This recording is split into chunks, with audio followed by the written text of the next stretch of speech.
بسم الله. حضرات السادة أعضاء الجمعية العامة للأمم المتحدة، أحييكم باسم الاتحاد الأفريقي. In the name of the African Union, I would like to greet the members of the General Assembly of the United Nations, and I hope that this meeting will be among the most historic in the history of the world. In the name of the General Assembly at its 64th session, presided over by Libya of the African Union, of 1,000 traditional African kingdoms, and in my own name, I would like to take this opportunity as President of the African Union to congratulate our son Obama, because he is attending the General Assembly and we welcome him as his country is hosting this meeting.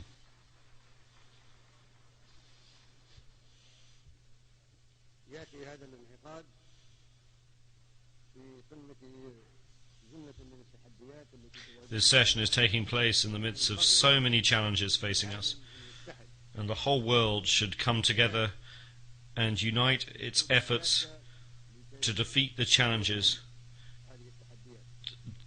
that are our principal common enemy.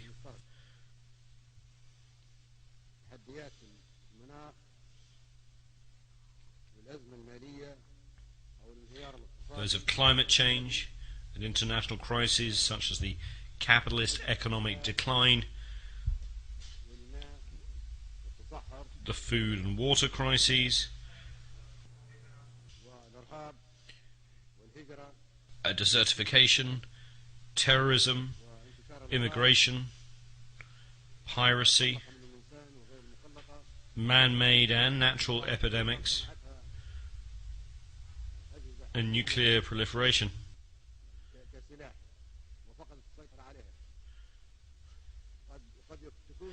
Perhaps influenza H1N1 was a virus created in a laboratory that got out of control, originally being meant as a military weapon.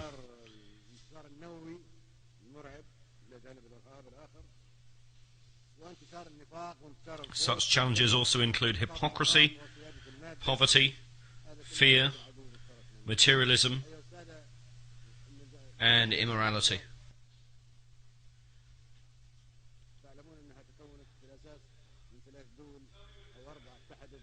As is known, the United Nations was founded by 3 or 4 countries against Germany at the time. The United Nations was formed by the nations that joined together against Germany in the Second World War.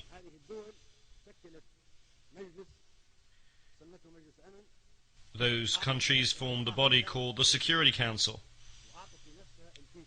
made its own countries permanent members, and granted them the power of veto. We were not present at that time. The United Nations was shaped in line with those 3 countries and wanted us to step into the shoes originally designed against Germany. That is the real substance of the United Nations when it was founded over 60 years ago. That happened in the absence of some 165 countries, at a ratio of 1 to 8.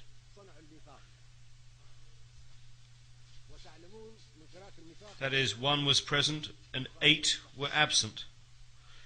They created the Charter, of which I have a copy. If one reads the Charter of the United Nations, one finds that the preamble of the Charter differs from its articles. How did it come into existence?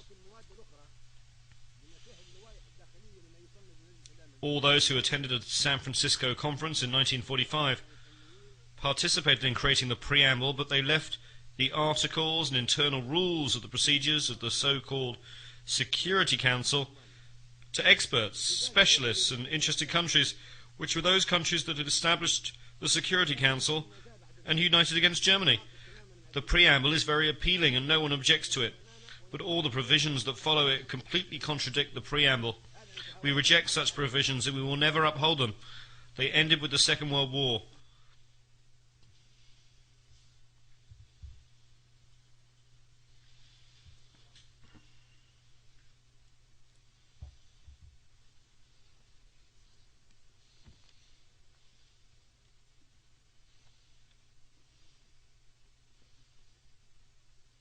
الديباجة تقول إن الأمم متساوية كبيرها وصغيرها.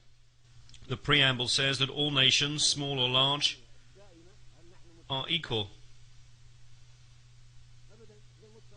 Are we equal when it comes to the permanent seats? No, we're not equal. The preamble states in writing that all nations are equal whether they are small or large. Do we have the right to veto? Are we equal? The preamble says that we have equal rights whether we are large or small. That is what is stated and what we agreed in the preamble. So the veto contradicts the Charter. The permanent seats contradict the Charter. We neither accept nor recognize the veto.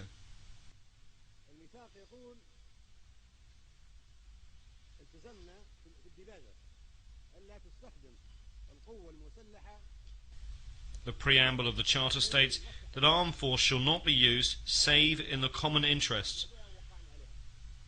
That is the preamble that we agreed to and signed, and we joined the United Nations because we wanted the Charter to reflect that.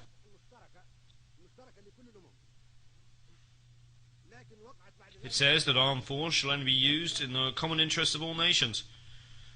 But what has happened since then? 65 wars have broken out since the establishment of the United Nations and the Security Council. 65 since their creation, with the millions more victims than the Second World War. Are those wars and the aggression and force that were used in those 65 wars in the common interest of us all? No. They were in the interest of 1 or 3 or 4 countries, but not of all nations.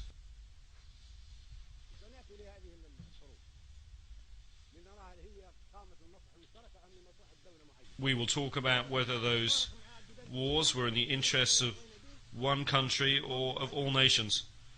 That flagrantly contradicts the Charter of the United Nations that we signed, and unless we act in accordance with the Charter of the United Nations to which we all agreed, we will reject it and not be afraid not to speak diplomatically to anyone. Now we are talking about the future of the United Nations. There should be no hypocrisy or diplomacy.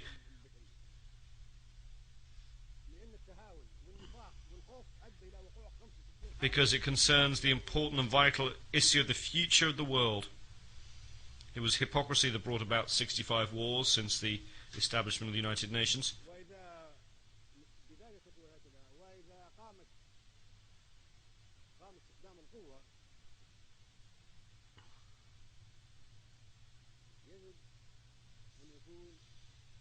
The preamble also states that if armed forces is used, it must be a United Nations force.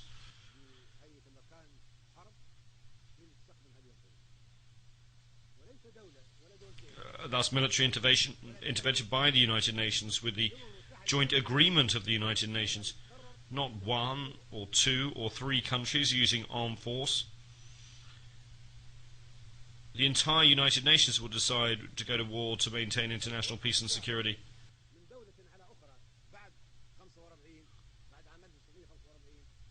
Since the establishment of the United Nations in 1945, if there's an act of aggression by one country against another, the entire United Nations should deter and stop that act.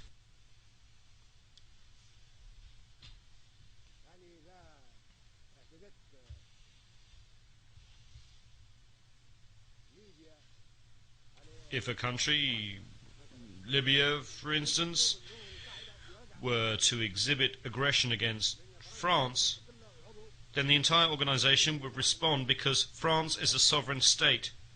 member of the United Nations, and we all share the collective responsibility to protect the sovereignty of all nations. However, 65 aggressive wars have taken place without any United Nations action to prevent them.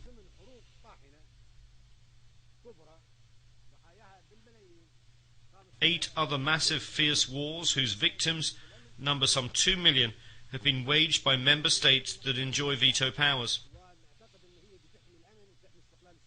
Those countries would have us believe they seek to maintain the sovereignty and independence of peoples and to use aggressive force against peoples.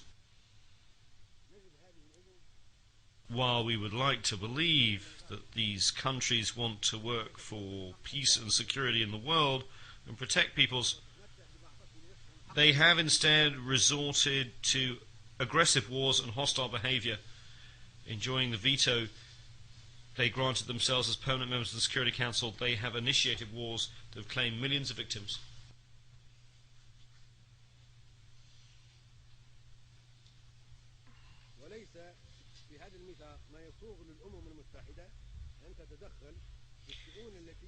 The principle of non-interference in the internal affairs of states is enshrined in the Charter of the United Nations. No country, therefore, has the right to interfere in the affairs of any government, be it democratic or dictatorial.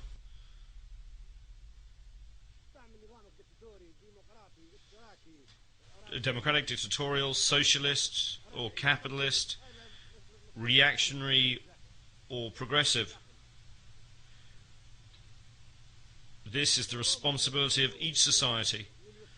It is an internal matter for the people of the country concerned. The senators of Rome once appointed their leader Julius Caesar a dictator because it was good for Rome at that time. No one can say of Rome at that time that it gave Caesar the veto. The veto is not mentioned in the Charter.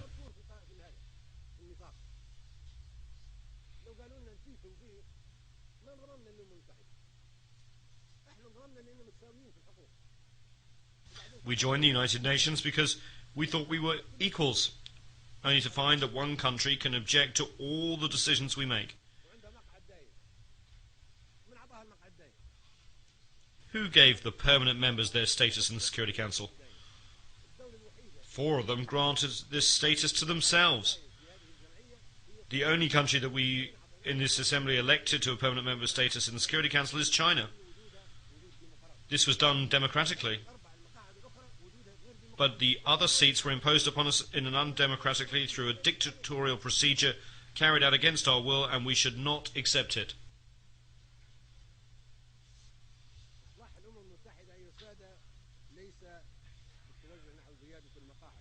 The Security Council reform we need is not an increase in the number of members, which would only make things worse.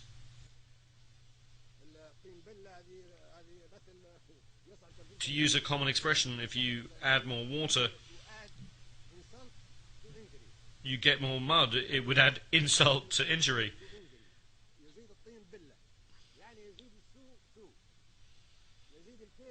It would make things worse simply by adding more large countries to those that already enjoy membership of the Council.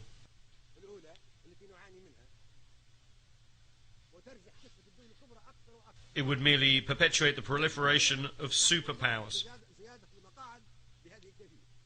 We therefore reject the addition of any more permanent seats. The solution is not to have more permanent seats, which would be very dangerous. Adding more superpowers would crush the peoples of small, vulnerable, and third world countries, which are coming together in what has been called the Group of 100. 100 small countries banding together in a forum that one member has called the Forum of Small States.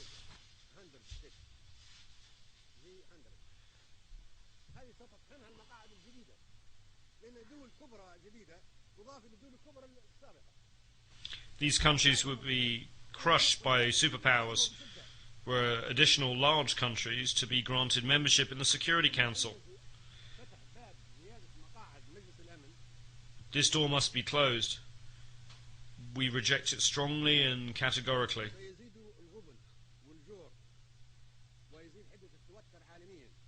Adding more seats to the Security Council would increase poverty, injustice, and tension at the world level, as well as great competition between certain countries, such as Italy, Germany,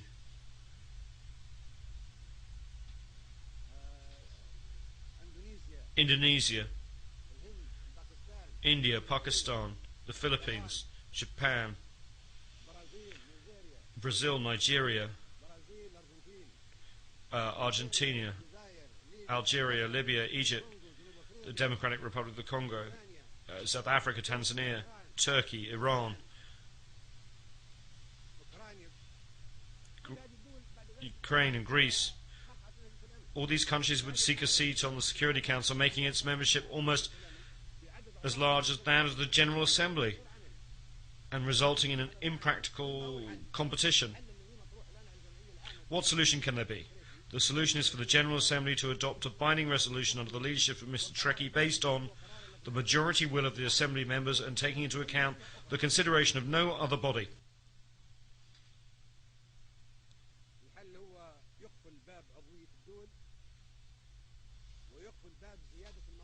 The solution is to close Security Council memberships to the admission of further states.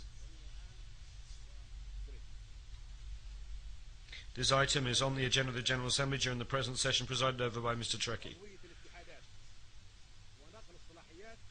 Membership through unions and the transference of mandates should supersede other proposals.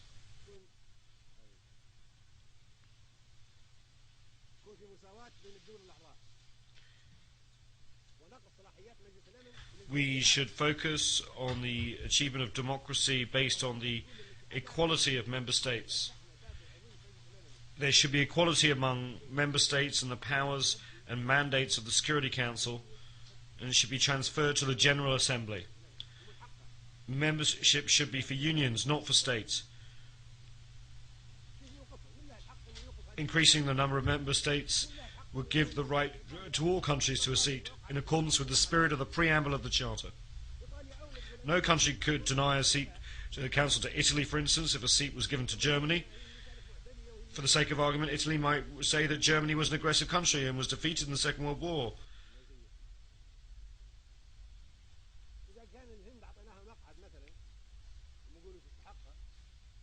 If we gave India a seat, Pakistan would say that it too is a nuclear country and deserves a seat. And those two countries are at war. It would be a dangerous situation. If we gave a seat to Japan, then we should give one to Indonesia, the largest Muslim country, then Turkey, and then Iran and Ukraine would make the same claim.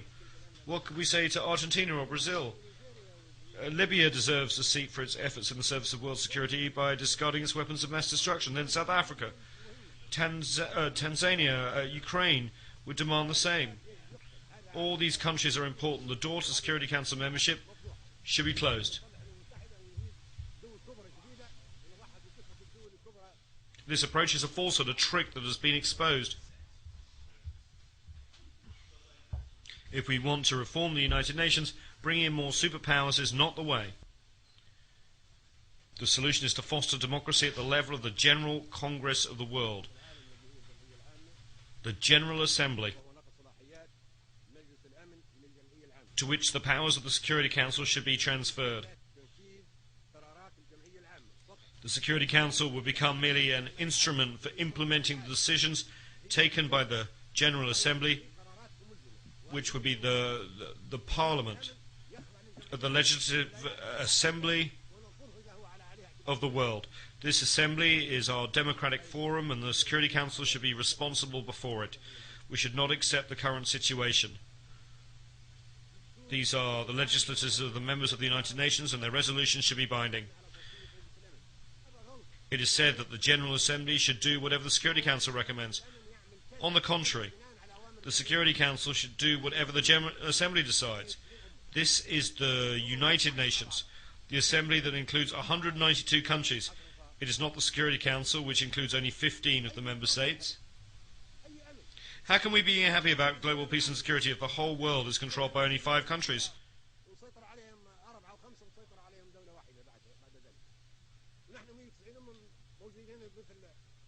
We are 192 nations and countries, and we are like Speaker's Corner in London's Hyde Park.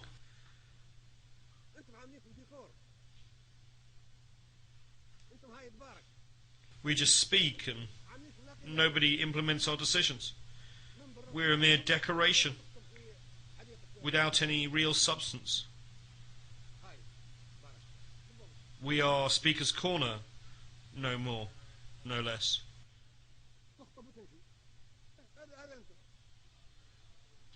We just make speeches and then disappear.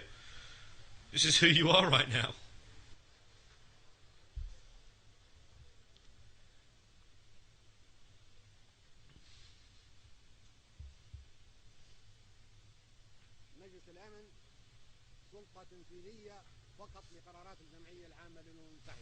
Once the Security Council becomes only an executive body for resolutions adopted by the General Assembly, there will be no competition for membership of the Council.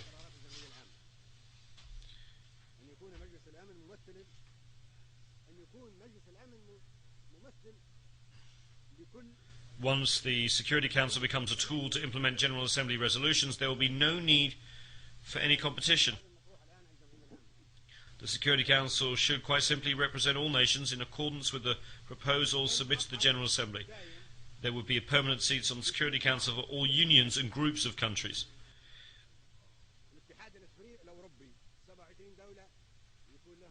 The 27 countries of the European Union should have a permanent seat on the Security Council. The countries of the African Union should have a permanent seat on the Security Council. The Latin American and ASEAN countries should have permanent seats. The Russian Federation and the United States of America are already permanent members of the Security Council.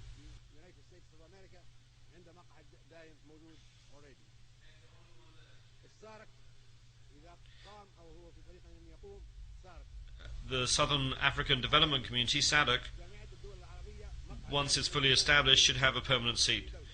The 22 countries of the Arab League should have a permanent seat. The 57 countries of the Islamic Conference should have a permanent seat. The 118 countries of the non-aligned movement should have a permanent seat.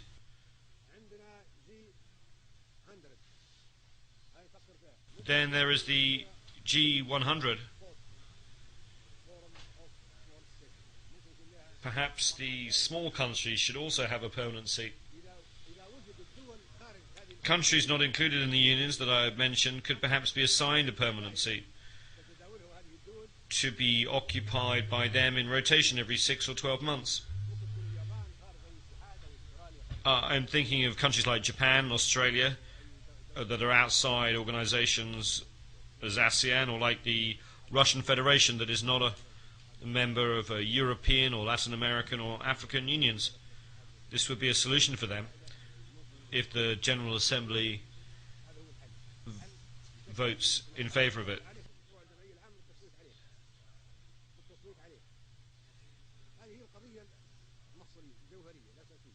The issue is a vitally important one. As has already been mentioned, the General Assembly is the Congress and Parliament of the world, the leader of the world. We are the nations, and anyone outside this General Assembly will not be recognized. The President of the Assembly, Mr. Ali Abdul Salam Treki, and Secretary General Ban Ki-moon will produce a legal draft and set up the necessary committees to submit this proposal to a vote. That from now on, the Security Council will be made up of unions of nations. In this way we will have justice and democracy, and we will no longer have a Security Council consisting of countries which have been chosen because they have nuclear weapons, large economies, or advanced technology. That is terrorism.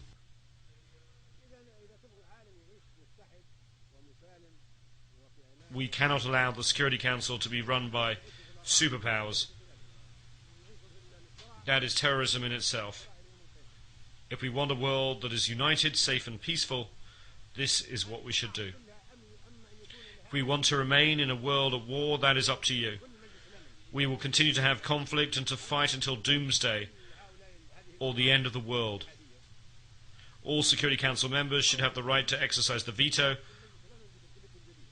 or else we should eliminate the whole concept of the veto with this new formation of the Council. This would be a real Security Council. According to the new proposals submitted to the General Assembly, it will be an executive council under the control of the General Assembly, which will have the real power and make all the rules.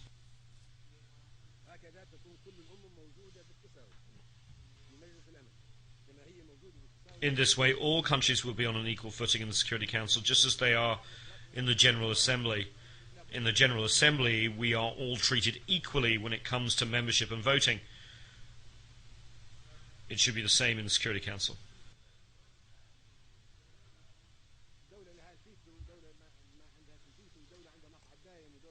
Currently, one country has a veto, another country does not have a veto. One country has a permanent seat, another country does not have a permanent seat. We should not accept this, nor should we accept any resolution adopted by the Security Council in its current composition. We are under trusteeship. We were colonized, and now we were independent. We are here today to decide the future of the world in a democratic way that will maintain the peace and security of all nations, large and small, as equals. Otherwise, it is terrorism. For terrorism is not just Al-Qaeda, but can also take other forms. We should be guided by the majority of the votes in the General Assembly alone. If the General Assembly takes the decision by voting, then its wishes should be obeyed and its decision should be enforced. No one is above the General Assembly. Anyone who says he is above the Assembly should leave the United Nations and be on his own.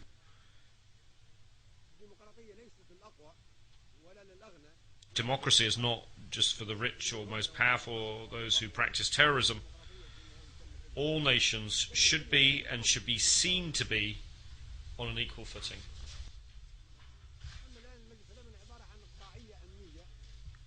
At present, the Security Council is security feudalism, political feudalism, for those with permanent seats, protected by them and used against us.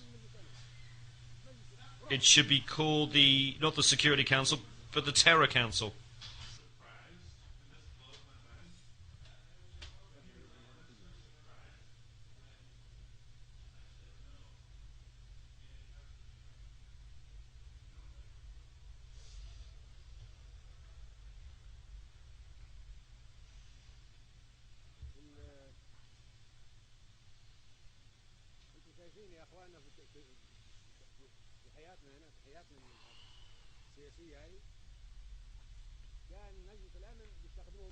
In our political life, if they need to use the Security Council against us, they turn to the Security Council.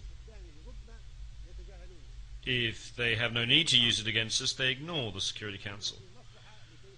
If they have an interest to promote, an axe to grind, they respect and glorify the Charter of the United Nations, they turn to Chapter 7 of the Charter and use it against poor nations. If, however, they wish to violate the Charter, they would ignore it as if it did not exist at all.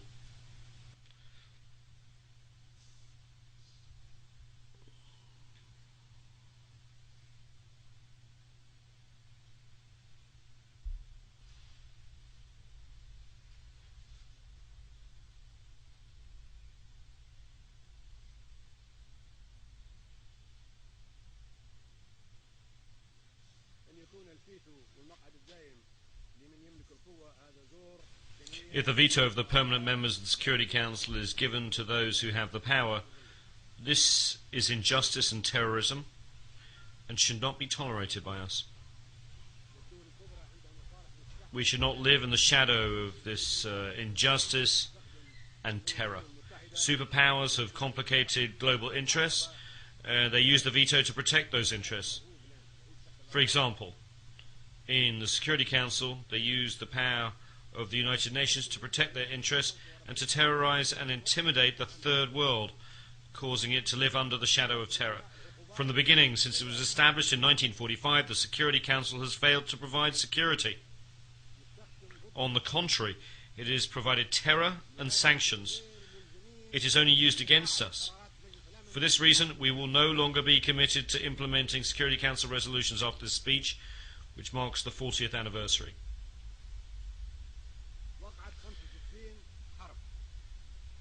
65 wars have broken out, either fighting among small countries or wars of aggression waged against us by superpowers.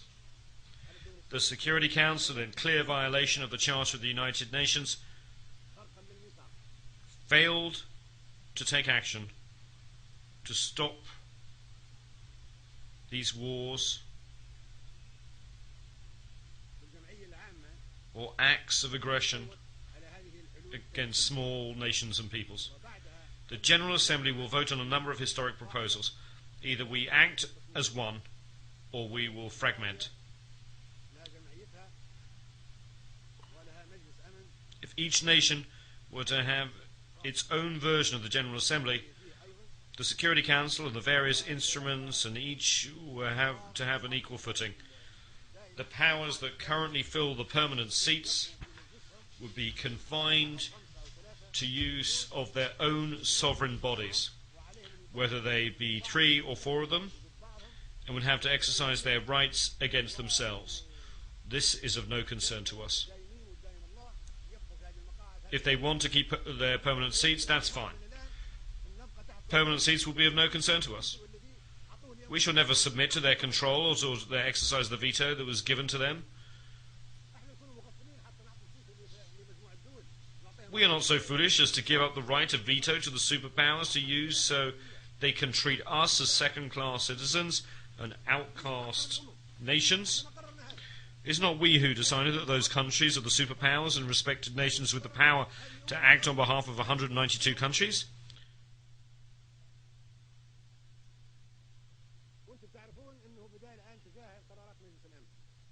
You should be fully aware that we are ignoring the Security Council resolutions because those resolutions are used solely against us and not against the superpowers, which have the permanent seats and the right of veto. Those powers never use any resolutions against themselves. They are, however, used against us. Such use has turned the United Nations into a travesty of itself and has generated wars of violations of the sovereignty of independent states. It has led to war crimes and genocides. All of this is in violation of the Charter of the United Nations.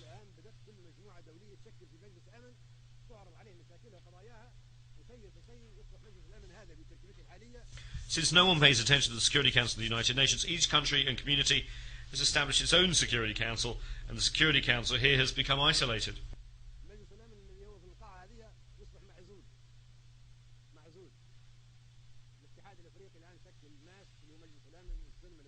The African Union has established its own Peace and Security Council. The European Union has established a Security Council, and Asian countries have already established their own Security Council soon. Latin America will have its own Security Council, as will the 120 non-aligned nations. This means that we've already lost the confidence in the United Nations Security Council, which has not provided us with security, and that's why we now are creating the new regional security councils. We are not committed to obeying the rules or the resolutions of the United Nations Security Council in its present form because it is undemocratic, dictatorial, and unjust.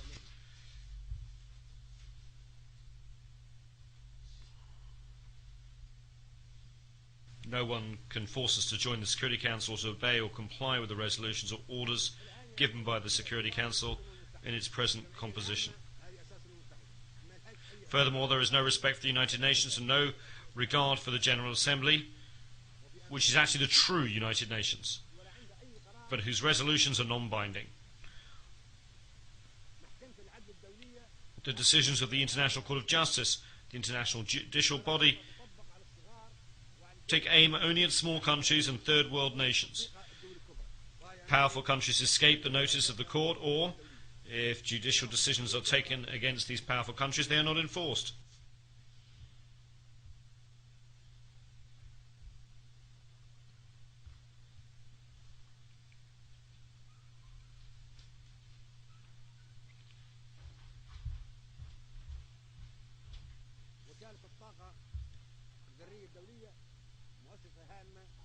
The International Atomic Energy Agency, IAEA, is an important agency within the United Nations.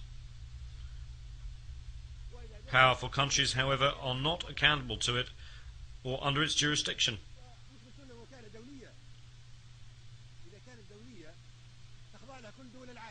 We have discovered that the IAEA is only used against us. We are told that it's an international organization, but if that's the case, then all the countries of the world should be under its jurisdiction. If it's not truly international, then right after this speech, we should no longer accept it and should close it down. Mr. Trekkie, in his capacity as President of the General Assembly, should talk to the Director General of the IAEA, Mr. Al-Baradei, and should ask him if he is prepared to verify nuclear energy storage in all countries and inspect all suspected increases. If he says yes, then we accept the agency's jurisdiction. But if he says that he cannot go into certain countries that have nuclear power and he does not have any jurisdiction over them, then we should close the agency down and not submit to its jurisdiction. For your information, I called Mr. El-Baradei when we had the problem of the Libyan nuclear bomb. I called Mr. El-Baradei and asked him if the agreements by the superpowers to reduce nuclear supplies were subject to agency control and under inspection, and whether he was aware of any increases in their activity.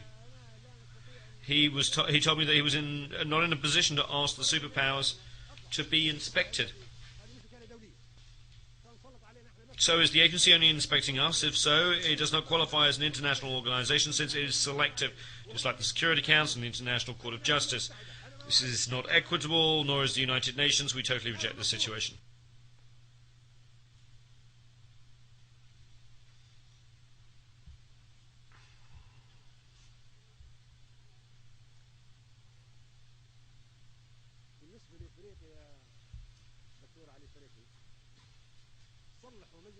Regarding Africa, Mr. President, whether the United Nations is reformed or not, but even before a vote is taken on any proposals of a historic nature, Africa should be given a permanent seat on the Security Council now, having already waited too long. Leaving aside United Nations reform, we can certainly say that Africa was colonized, isolated and persecuted, and its rights usurped. Its people were enslaved and treated like animals, and its territory was colonized and placed under trusteeship. The countries of the African Union deserve a permanent seat. This is a debt from the past and has to be paid and has nothing to do with the United Nations reform. It's a priority matter and is high on the agenda of the General Assembly. No one can say that the African Union does not deserve a permanent seat. Who can argue with that proposal? I challenge anyone to make a case against it. Where is the proof that the African Union or the African continent does not deserve a permanent seat? No one can possibly deny this.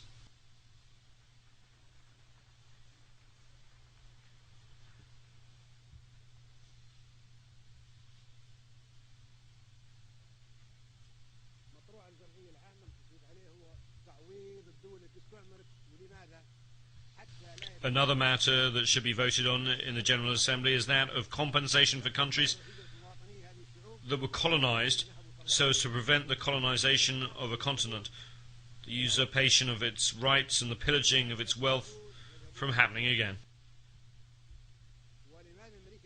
Why are Africans going to Europe? Why are the Asians going to Europe? Why are Latin Americans going to Europe?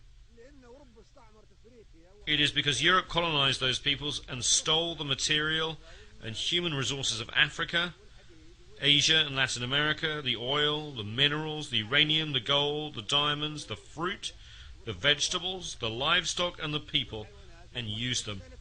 Now new generations of Asians, Latin Americans and Africans are seeking to reclaim that stolen wealth, as they have the right to do so. At the Libyan border, I recently stopped 1,000 African migrants headed for Europe. I asked them why were they going there.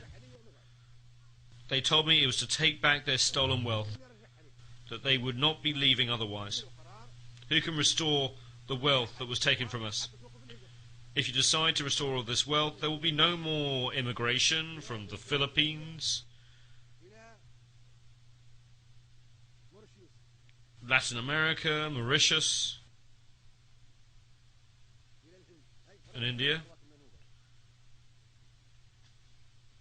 Let us have the wealth that was stolen from us. Africa deserves $777 trillion in compensation from countries that colonized it.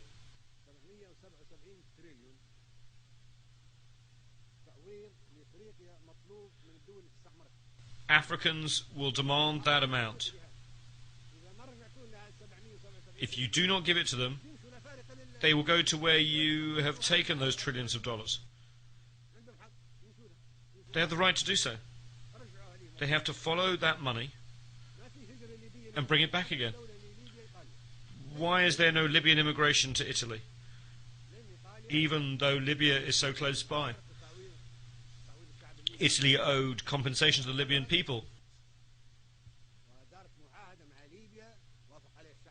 It accepted the fact and signed an agreement with Libya, which is adopted by both the Italian and the Libyan parliaments. Italy admitted that its colonization of Libya was wrong and should never be repeated, and promised not to attack the Libyan people by land, air or sea. Italy also agreed to provide Libya with $250 million a year in compensation over the next 20 years, and to build a hospital for the Libyans maimed as a result of the mines planted in Libyan territory during the Second World War.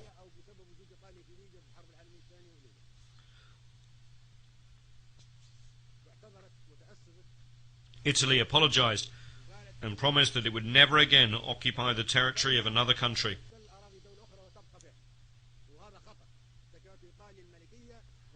Italy, which was a kingdom during the fascist regime, has made rich contributions to civilization, should be commended for this achievement, together with Prime Minister Berlusconi and his predecessor, who made their own contributions in that regard.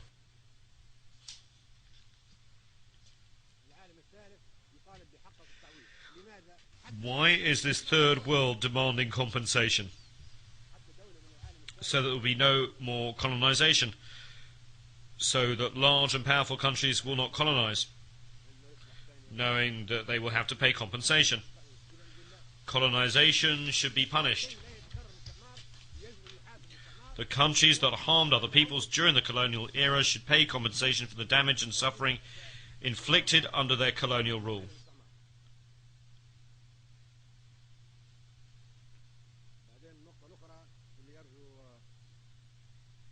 There's another point that I would like to make.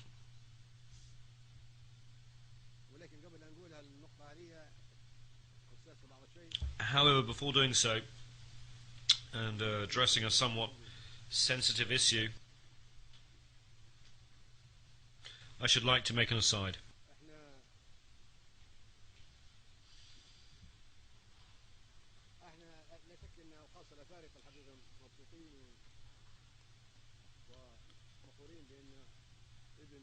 We Africans are happy and proud indeed. The son of Africa is now President of the United States of America. That is a historic event. Now, in a country where blacks once could not mingle with whites, in cafes or restaurants, or sit next to them on a bus, the American people have elected as their president a young black man, Mr. Obama, of Kenyan heritage. That is a wonderful thing, and we are proud. It marks the beginning of a change. However, as far as I am concerned, Obama is a temporary relief for the next 4 or 8 years. I am afraid that we may then go back to square one. No one can guarantee how America will be governed after Obama.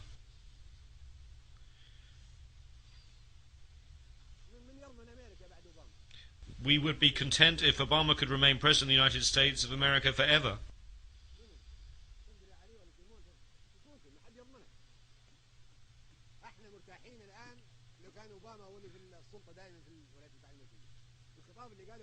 The statement that he just made shows that it's completely different from any American president that we have seen.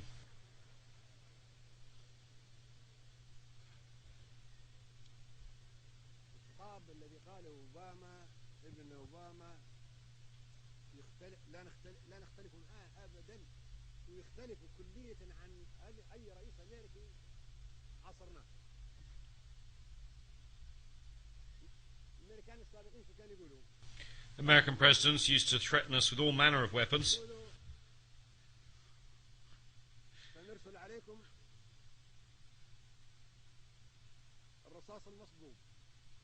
saying that they would send us Desert Storm, grapes of wrath, rolling thunder, and poisonous roses for Libyan children.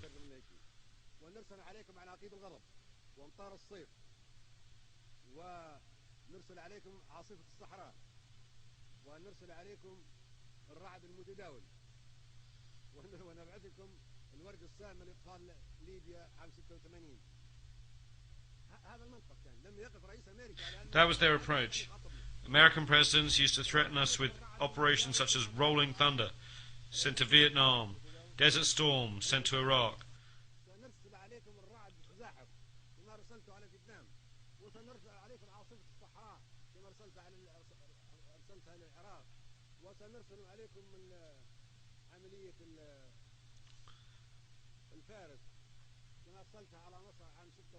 Musketeers sent to Egypt in 1956, even though America opposed it.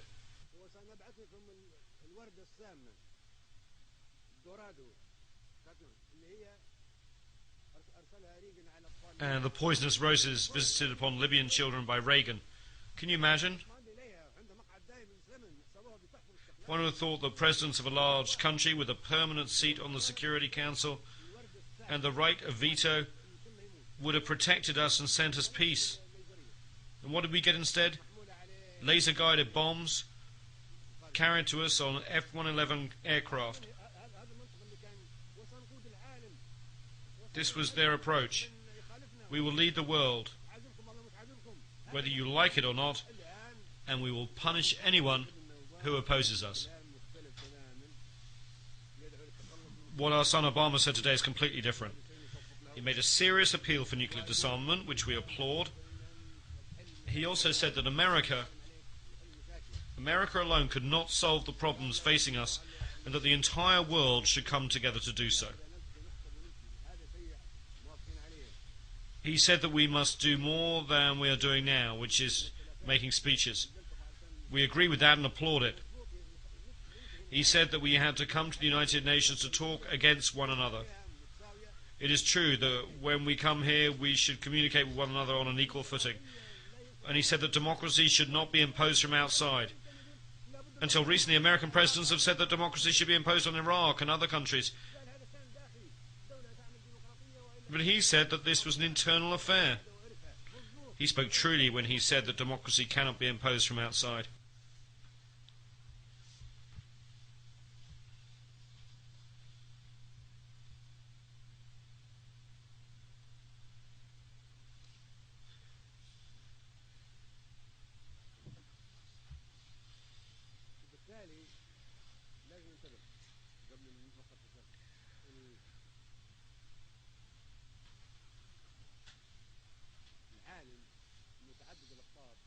So we have to be cautious.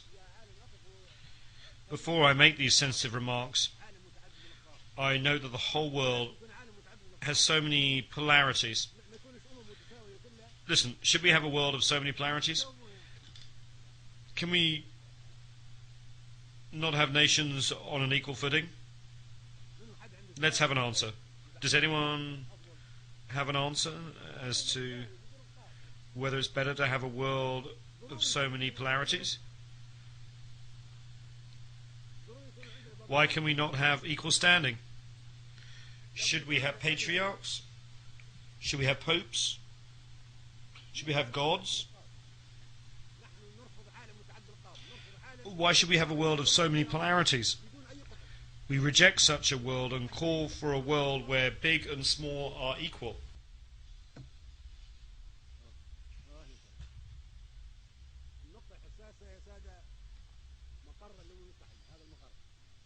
The other sensitive point is the headquarters of the United Nations. Can I have your attention, please?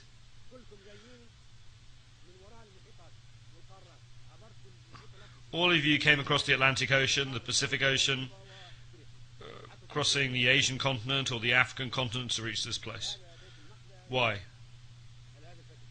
Is this Jerusalem? Is this the Vatican? Is this Mecca? All of you are tired, you have jet lag and have sleepless nights.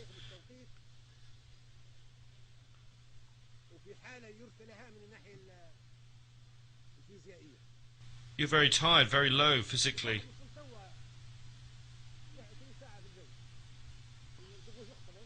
Somebody arrived just now, flying 20 hours. Then we wanted to make a speech and talk about this. All of you are asleep. All of you are tired. It is clear that all of you are lacking energy because of having to make such a long journey. Why do we do that? Some of our countries are in night time and people are asleep. Now you should be asleep because your biological clock, your biological mind is accustomed to being asleep at this time. I wake up at 4 o'clock New York time before dawn because in Libya it's 11 in the morning.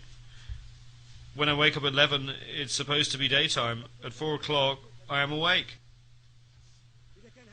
Why? Think about it. If this was decided in 1945, should we still retain it? Why can we not think about a place that's in the middle, that is comfortable? Another important point is that America, the host country, bears the expenses and looks after the headquarters and diplomatic missions and looks after the peace and security of the heads of state who come here. They are very strict. They spend a lot of money. New York and all of America being very tight.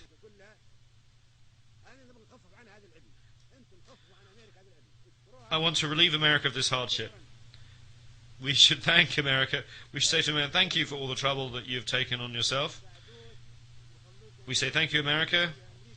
We want to help reassure America and New York and keep them calm. They should not have the responsibility of looking after security. Perhaps someday a terrorist could cause an explosion or bomb a president. This place is targeted by Al-Qaeda, this very building.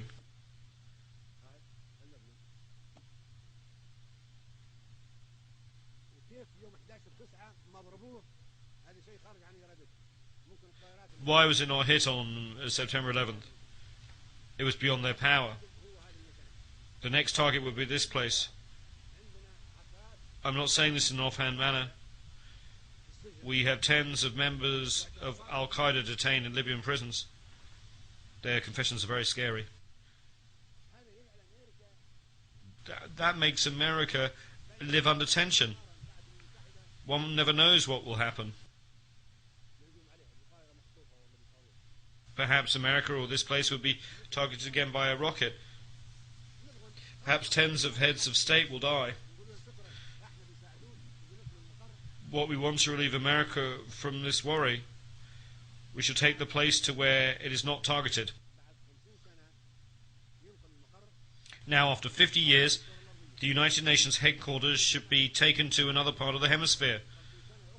Another 50 years in the Western Hemisphere. For the next 50 years, it should be in the Eastern Hemisphere or in the Middle Hemisphere by rotation. Now, with 64 years, we have an extra 14 years over the 50, so the headquarters should be moved to somewhere else. This is not an insult to America, it's a service to America. We should thank America. This was possible in 1945, and we should not accept it now, of course. this should be put on the vote of the General Assembly.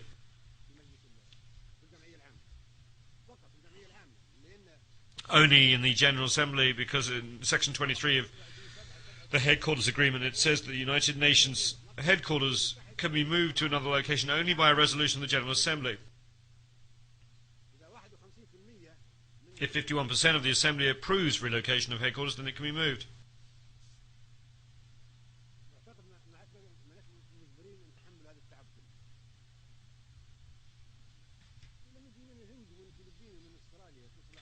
America has the right to make its security tight because it's targeted by terrorists and by Al-Qaeda.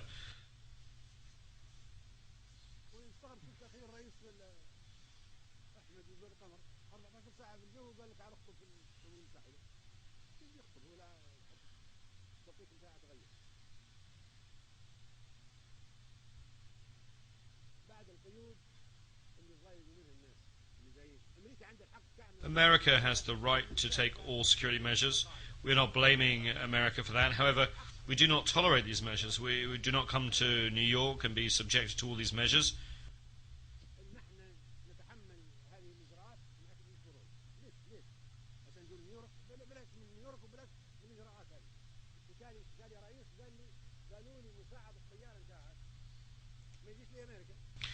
One president told me that he was told that his co-pilot could not come to America because there were restrictions. He asked how could he cross the Atlantic without a co-pilot? Why? He doesn't know how to come here. Another president complained that his honor guard could not come because there was some misunderstanding regarding his name when it came to granting a visa. Another president said his own doctor could not get a visa and could not come to America.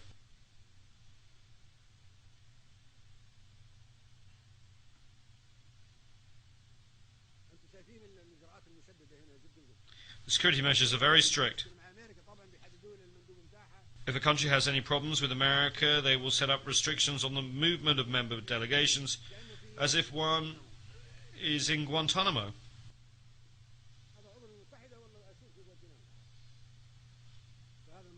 Is this a member state of the United Nations? Or is it a prisoner in the Guantanamo camp that cannot be allowed free movement? This is what is submitted to the General Assembly for a vote, moving the headquarters. If 51% agree, then we come to the second vote, to the middle of the globe or the eastern part.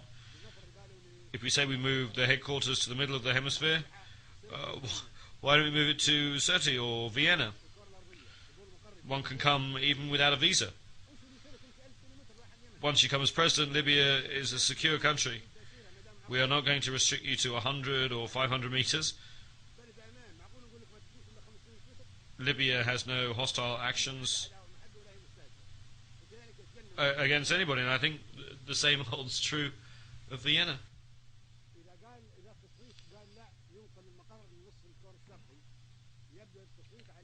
If the vote says we should move headquarters to the eastern part, then it will be Delhi or Beijing, the capital of China or the capital of India.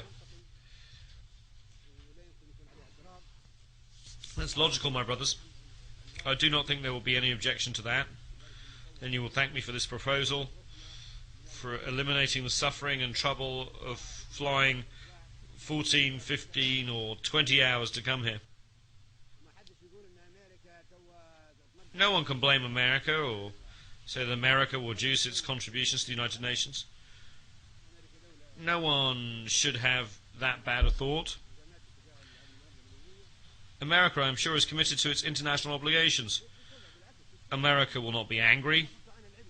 It will thank you for alleviating its hardship, for taking on all the hardship and all the restrictions, even though this place is targeted by terrorists.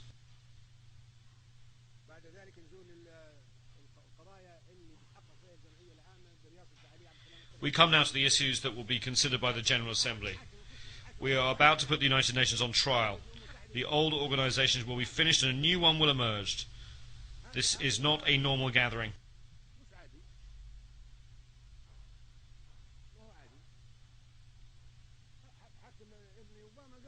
Even son Obama said that this is not a normal gathering. It is a historic meeting. The wars that took place after the establishment of the United Nations, why did they occur? Where was the Security Council? Where was the Charter? Where was the United Nations? There should be investigations and judicial intervention. Why have there been massacres? We can start with the Korean War because it took place after the establishment of the United Nations. How did a war break out and cause millions of victims? Nuclear weapons could have been used in that war. Those who are responsible for causing the war should be tried and should pay compensation and damages.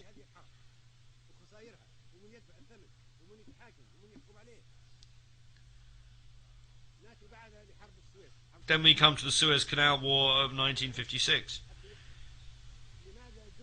That file should be opened wide.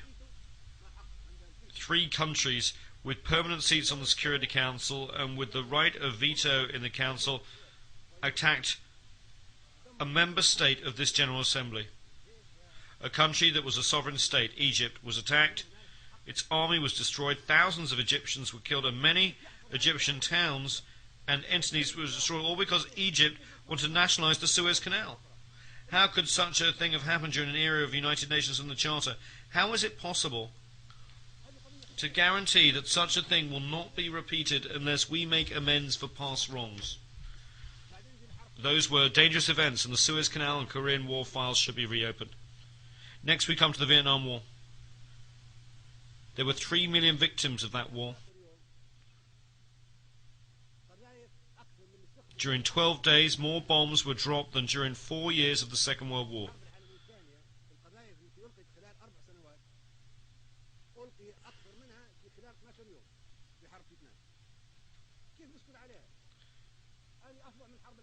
It was a fiercer war, and it took place after the establishment of the United Nations and after we had decided that there would be no more wars. The future of humankind is at stake. We cannot stay silent. How can we feel safe? How can we be complacent? This is the future of the world, and we who are in the General Assembly of the United Nations must make sure that wars are not repeated in the future. Then Panama was attacked, even though it was an independent member state of the General Assembly. 4,000 people were killed, and the president of that country was taken prisoner and put in prison.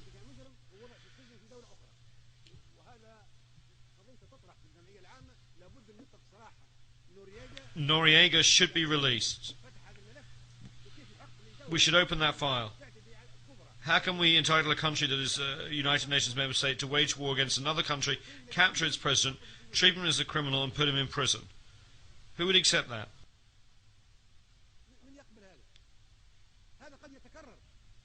It could be repeated. We should not stay quiet.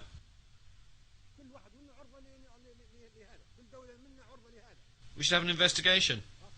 Any one of us member states could face the same situation, especially if such aggression is by a member state with a permanent seat on the Security Council and with responsibility to maintain peace and security worldwide.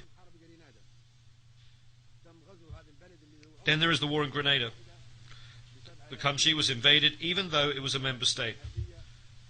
It was attacked by 5,000 warships, 7,000 troops and dozens of military aircraft. It is the smallest country in the world. This occurred after the establishment of the United Nations, of the Security Council and its veto, and the President of Grenada, Mr. Maurice Bishop, was assassinated. How could that have happened with impunity? It's a tragedy. How can we guarantee that the United Nations is good or not, that a certain country is good or not? Can we be safe or happy about the future or not? Can we trust the Security Council or not? Can we trust the United Nations or not? We must look into and investigate the bombing of Somalia. Somalia is a United Nations member state. It's an independent country under the rule of ITA. We want an investigation. Why did that happen? Who allowed it to happen? Who gave the green light for that country to be attacked? Then there's former Yugoslavia. No country was as peaceful as Yugoslavia, constructed step by step and piece by piece after being destroyed by Hitler.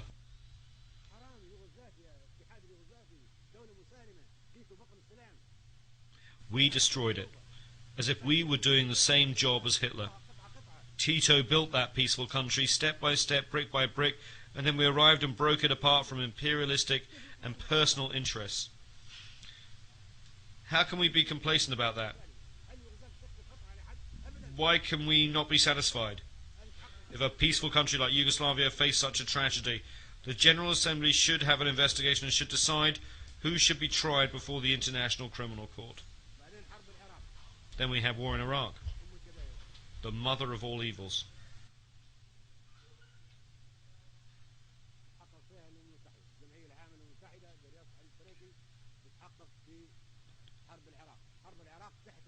The United Nations should investigate that. The General Assembly, presided over by Mr. Trekkie, should investigate that. The invasion of Iraq was a violation of the United Nations Charter. It was done without any justification by the superpowers with permanent seats on the Security Council. Iraq is an independent country and a member state of the General Assembly. How could those countries attack Iraq? As provided for in the Charter, the United Nations should have intervened and stopped the attack.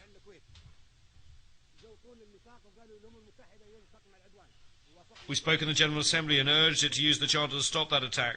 We were against the invasion of Kuwait, and the Arab countries fought Iraq alongside foreign countries in name of the United Nations Charter.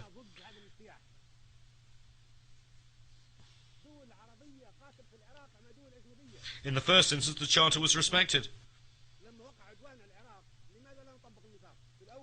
The second time, when we wanted to use the Charter to stop the war in Iraq, no one used it, and that document was ignored. Why did that occur? Mr. Trekkie and the General Assembly should investigate to determine whether there was any reason at all to invade Iraq.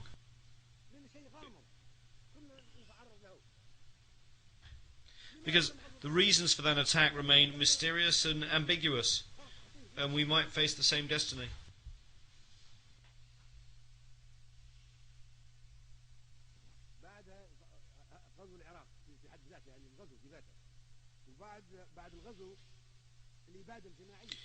Why was Iraq invaded? The invasion itself was a serious violation of the United Nations Charter, and it was wrong.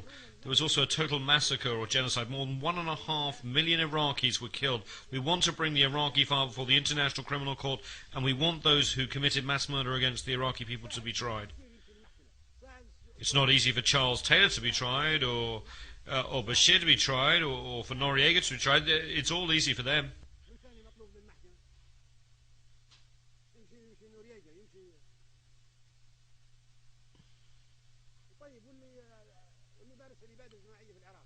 But what about those who have committed mass murder against the Iraqis? They cannot be tried. They cannot go before the ICC. If the court is unable to accommodate us, then we should not accept it. Either it is meant for all of us, large or small, or we should not accept it and should reject it. Anyone who commits a war crime can be tried. But we are not livestock or animals like those that are slaughtered for the Eid. We have the right to live, and we are ready to fight to defend ourselves.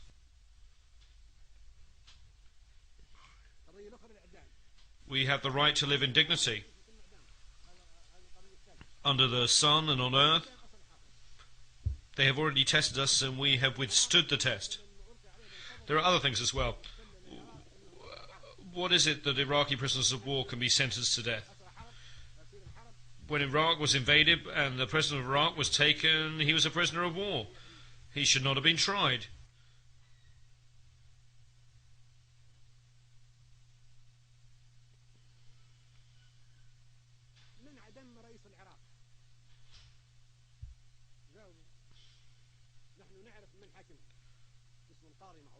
He should not have been hanged. When the war was over, he should have been released.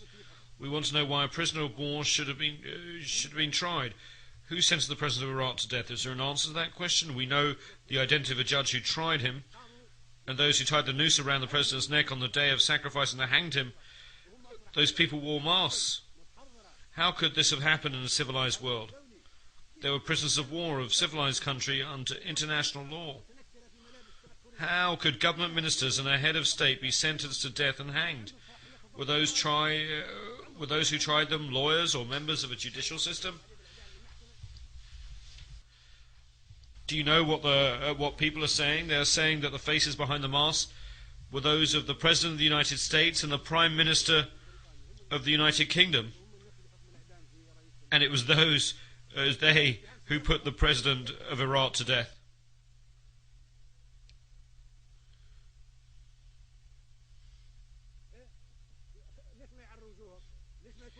Why do the executioners not unmask their faces? Why do we not know their ranks? Why do we not know whether they were officers, judges, soldiers or doctors? How does it come to the President, the state member of the United Nations, was sentenced to death and killed? We do not know the identity of the executioners. The United Nations is duty-bound to answer these questions. Who carried out the death sentence?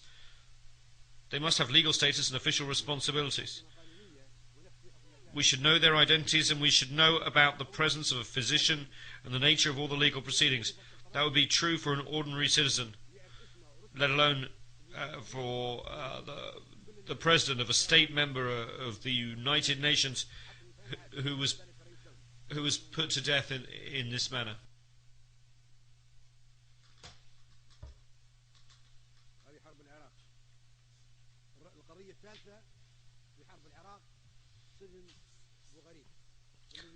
My third point on Iraq relates to Abu Ghraib. This was a disgrace to humankind. I know that the United States authorities will investigate the scandal, but the United Nations must not ignore it either. The General Assembly should investigate this matter.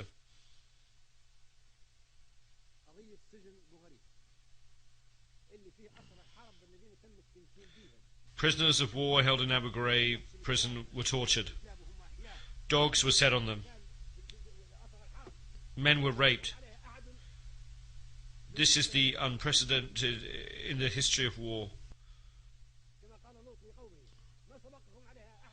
It was sodomy, and it was an unprecedented sin, never before committed by past aggressors or invaders. Prisoners of war are soldiers, but these were raped in prison by a state, a permanent member of the Security Council. This goes against civilization and humankind.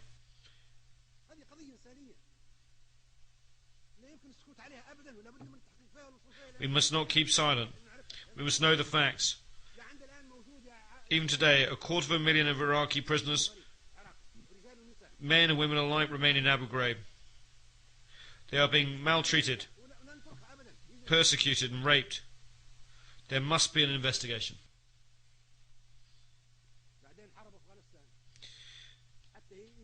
Turning to the war in Afghanistan, this too must be investigated.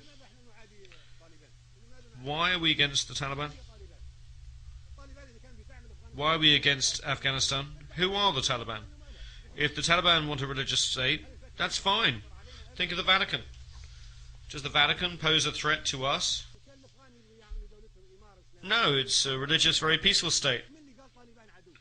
If the Taliban want to create an Islamic emirate, who says that this makes them an enemy? Is anyone claiming that bin Laden is of the Taliban or that he is Afghan? Is bin Laden of the Taliban? No. He is not of the Taliban and he is not an Afghan. Were the terrorists who hit New York of the Taliban? Were they from Afghanistan? They were neither Taliban nor Afghani.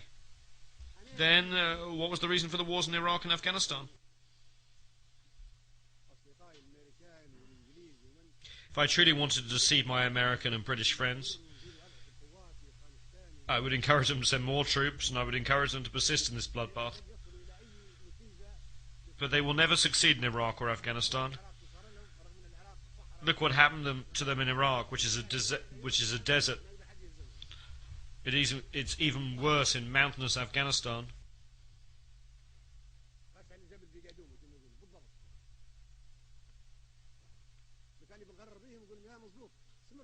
If I wanted to deceive them, I would tell them to continue the wars in Iraq and Afghanistan. But no, I want to save the citizens of the United States, the United Kingdom, and other countries who are fighting in Iraq and Afghanistan. So I tell them, leave Afghanistan to the Afghans. Leave Iraq to the Iraqis. If they want to fight each other, they are free to do so.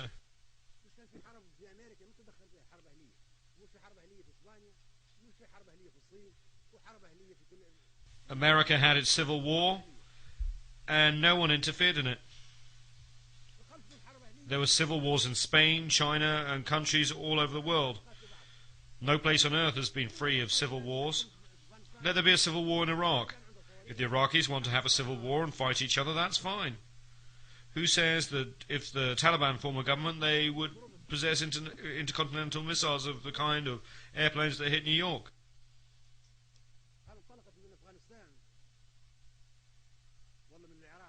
Did those aeroplanes take off from Afghanistan or Iraq? No, they took off from American airports. So why is Afghanistan being struck? The terrorists were not Afghans or Taliban or Iraqis. Why are we silent? We must never be war devils. Anyone who does not speak the truth is a silent devil. We are committed to international peace and security. We do not wish to scorn or ridicule humankind. We want to save humanity.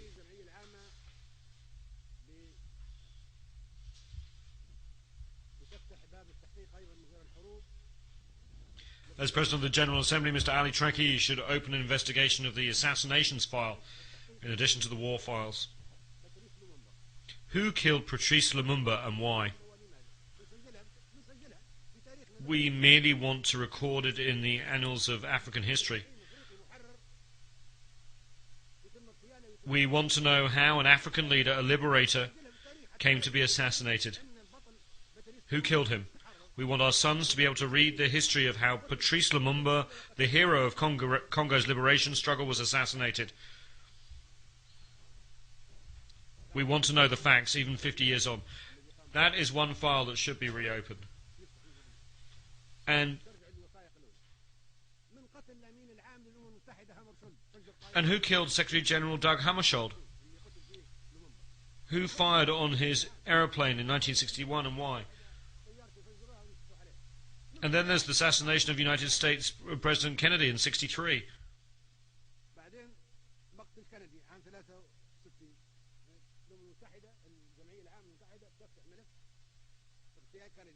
We want to know who killed him and why. There was someone called Lee Harvey Oswald, who was then killed by one Jack Ruby.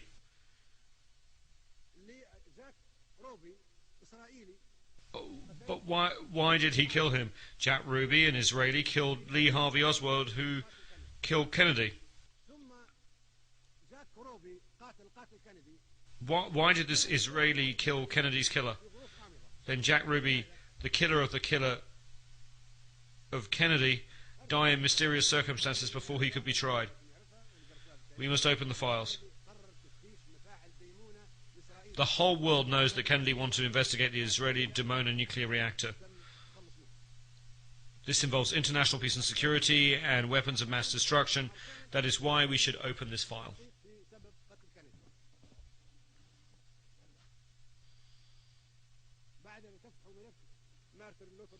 Then there's the assassination of Martin Luther King,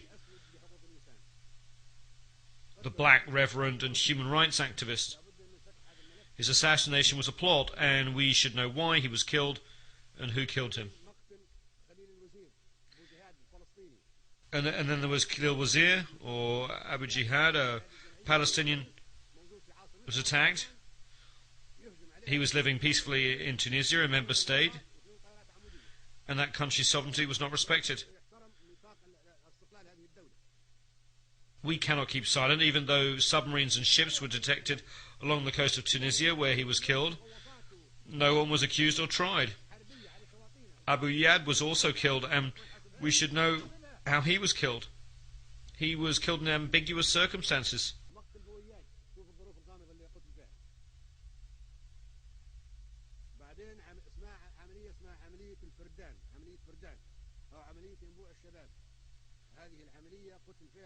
In Operation Spring of Youth, Kamal Nasser, a poet, Kamal Adwan and Abu Yusuf al-Najjar, 3 Palestinians, were killed in Lebanon, a country that is free, a sovereign state, member of the General Assembly. They were attacked and killed while sleeping peacefully. We should know who killed them, and he should be tried so that the crimes against humanity are not repeated.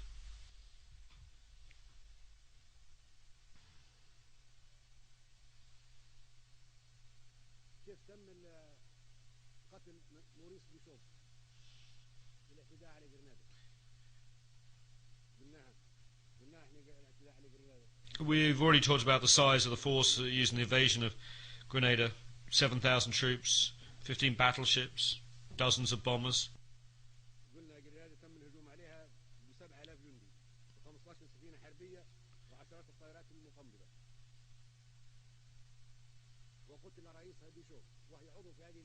And President Bishop was killed even though Grenada was a member state.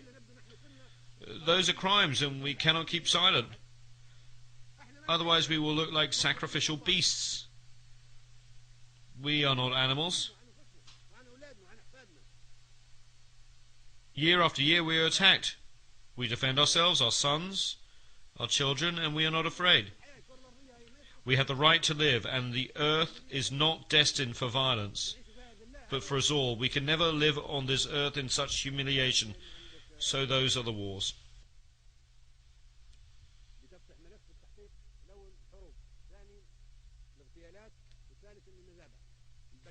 The last files is that of the massacres.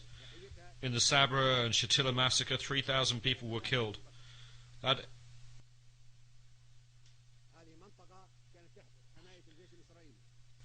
area was under the protection of the occupying Israeli army and was the site of huge and calamitous massacre in which 3,000 Palestinian men, women and children were killed.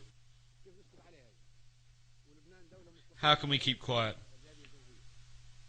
Lebanon is a sovereign state. A member of the General Assembly was occupied.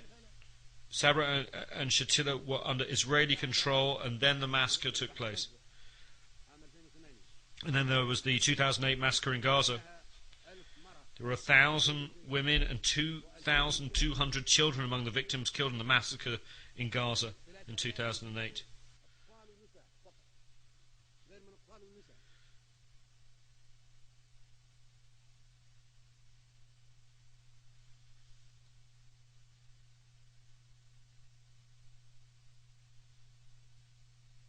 تم تدمير 50 مؤسسة تبع الأمم المتحدة تبع هذه الجمعية. 60 United Nations facilities and another 30 belonging to non-governmental organizations were damaged. 50 clinics were destroyed. 40 doctors and nurses were killed while carrying out humanitarian activities. This took place in Gaza in December 2008. The perpetrators are still alive, and they should be tried by the International Criminal Court. Should we try only the underdogs, the weak and the poor of the third world countries, and not important and protected figures?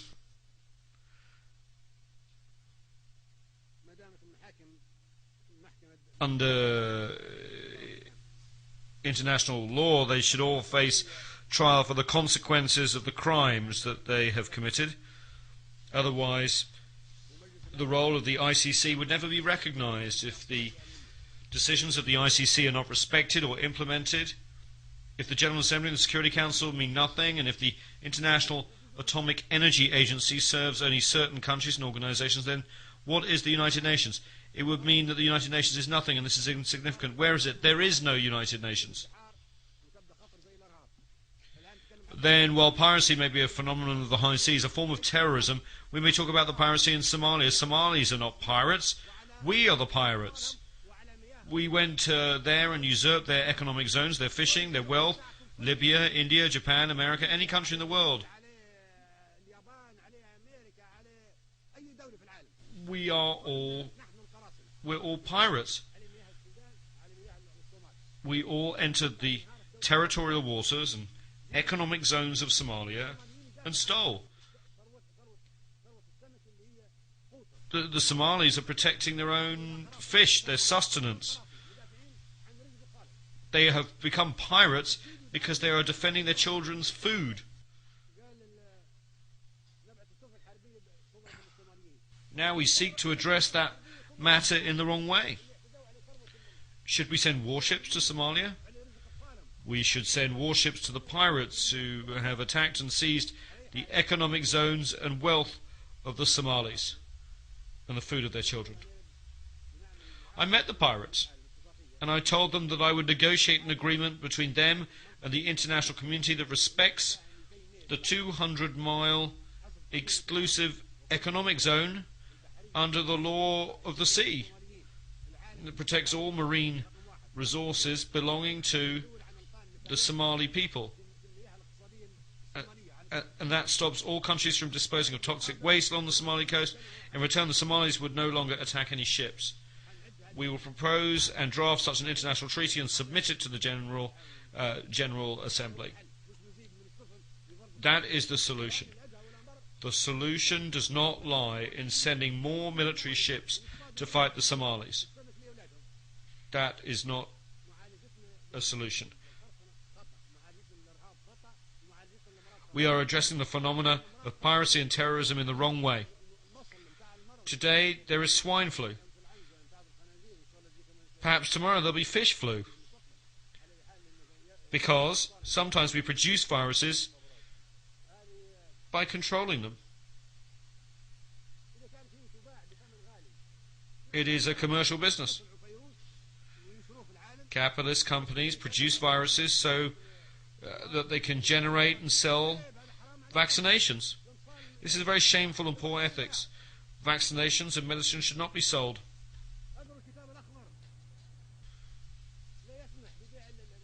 In the Green Book, I maintain that medicines should not be sold or subject to commercialization. Medicines should be free of charge and vaccinations given free to children. But capitalist companies produce the viruses and vaccinations and want to make a profit. Why are they not free of charge? We should give them free of charge, not sell them.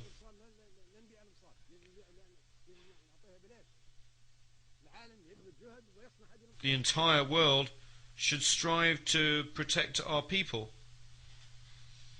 create and manufacture vaccinations, and then give them for free to children and women and not profit by them. All those items are on the agenda of the General Assembly, which has to exercise that duty.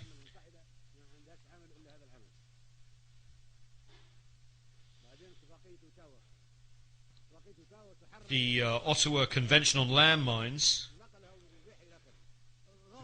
forbids the production of landmines. That is wrong. Landmines are defensive weapons. If I place them along the border of my country and someone wants to invade me, they may be killed. That's all right, because they're invading me. The convention should be reconsidered. I'm not taking that defensive weapon to another country. The enemy is coming to me, and on the Gaddafi website, I call for that treaty to be modified or annulled. This treaty should be modified or annulled. I want to use anti-personnel mines to defend my home against invasion. Eliminate weapons of mass destruction, not landmines, which are defensive weapons.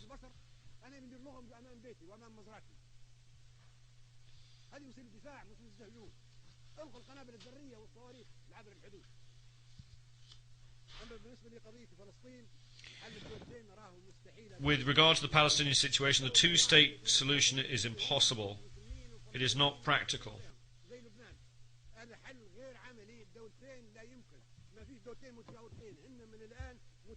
Currently, these two states completely overlap. Partition is doomed to failure. These two states are not neighbours. They are co-extensive in terms of both population and geography.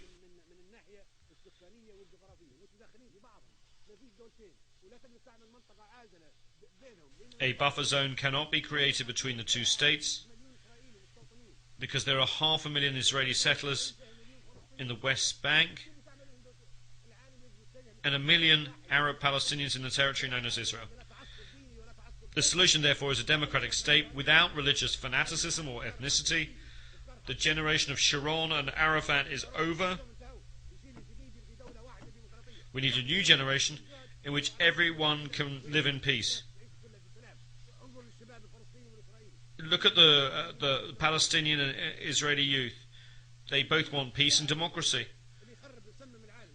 And they want to live under one state. This conflict poisons the world.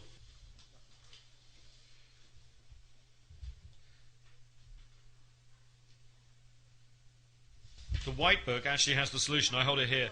The solution is retained. Arabs should have no hostility or animosity towards Israel. We are cousins of the same race. We want to live in peace. The refugees should go back. You are the ones who brought the Holocaust upon the Jews. You, not we, are the ones who burned them. We gave them refuge. We gave them safe haven during the Roman era and the Arab reign in Andalusia and during the rule of Hitler. You are the ones who poisoned them. You are the ones who annihilated them. We provided them with protection. You expelled them. Let us see the truth. We are not hostile. We are not enemies of the Jews. And one day the Jews will need the Arabs. At that point, Arabs will be the ones to give them protection, to save them. And we hope, as we have done in the past. Look at what everybody else did to the Jews. Hitler is an example. You are the ones who hate the Jews, not us. In brief, Kashmir should be an independent state, neither Indian nor Pakistani. We must end that conflict. Kashmir should be a buffer state between India and Pakistan. With regard to Darfur, I truly hope that the assistance provided by the international organisations can be used for development projects, for agriculture, for industry and for irrigation. You are the ones who made it a crisis. You put it on the altar. You wanted to sacrifice Darfur so you could interfere in its eternal affairs.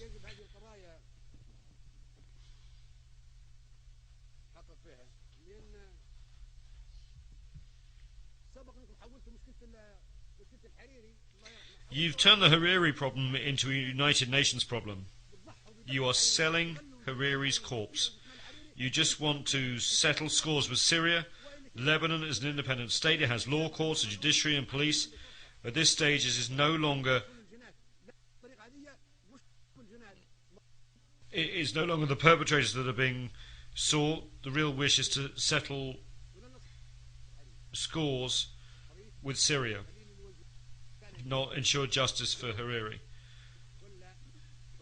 The cases of Khalil al-Wazir, Lumumba, Kennedy and Hammarskjöld should also have been turned over to the United Nations if the Hariri case merits such attention.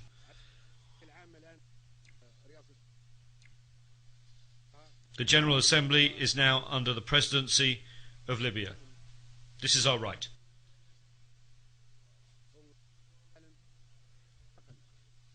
Libya hopes that you will assist in making the transition from a world fraught with crises and tension in a world which humanity, peace and tolerance prevail.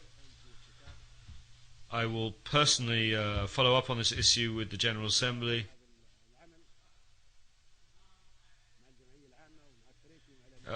General Assembly and President Trekkie and the Secretary General. It is not our habit to compromise when it comes to the destiny of humanity and the struggles of the Third World and the 100 small nations, which should live in peace always.